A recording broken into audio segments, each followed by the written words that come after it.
questions 31 to 40. Good morning, everyone. So today we're going to look at an important creative activity, and that's hand knitting.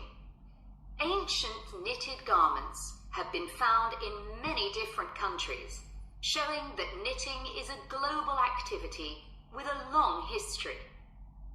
When someone says the word knitting, we might well picture an elderly person, a grandmother perhaps, sitting by the fire, knitting garments for themselves or other members of the family.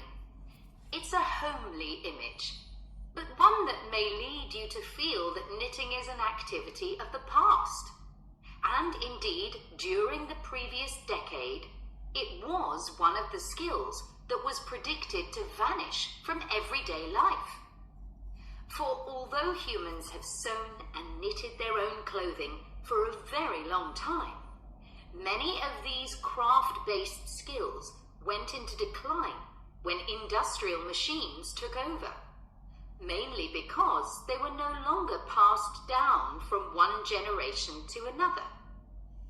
However, that's all changing, and interest in knitting classes in many countries is actually rising, as more and more people are seeking formal instruction in the skill.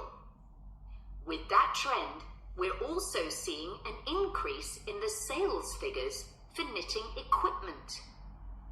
So, why do people want to be taught to knit at a time when a machine can readily do the job for them? The answer is that knitting as a handicraft has numerous benefits for those doing it. Let's consider what some of these might be. While many people knitted garments in the past because they couldn't afford to buy clothes, it's still true today that knitting can be helpful if you're experiencing economic hardship. If you have several children who all need warm winter clothes, knitting may save you a lot of money. And the results of knitting your own clothes can be very rewarding, even though the skills you need to get going are really quite basic and the financial outlay is minimal.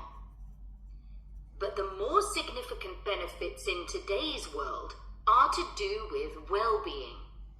In a world where it's estimated that we spend up to 9 hours a day online, doing something with our hands that is craft-based makes us feel good. It releases us from the stress of a technological, fast-paced life.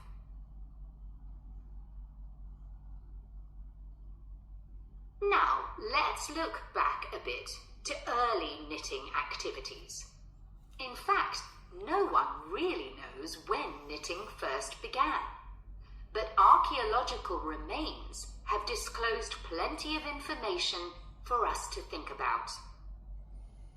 One of the interesting things about knitting is that the earliest pieces of clothing that have been found suggest that most of the items produced were round rather than flat. Discoveries from the 3rd and 4th centuries in Egypt show that things like socks and gloves that were needed to keep hands and feet warm were knitted in one piece using 4 or 5 needles. That's very different from most knitting patterns today, which only require 2. What's more, the very first needles people used were hand-carved out of wood and other natural materials, like bone, whereas today's needles are largely made of steel or plastic and make that characteristic clicking sound when someone's using them.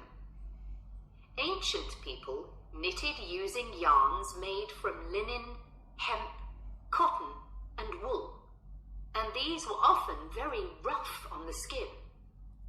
The spinning wheel, which allowed people to make finer yarns and produce much greater quantities of them, led to the dominance of wool in the knitting industry, often favoured for its warmth. Another interesting fact about knitting is that because it was practiced in so many parts of the world for so many purposes, regional differences in style developed. This visual identity has allowed researchers to match bits of knitted clothing that had been unearthed over time to the region from which the wearer came, or the job that he or she did. As I've mentioned, knitting offered people from poor communities a way of making extra money while doing other tasks.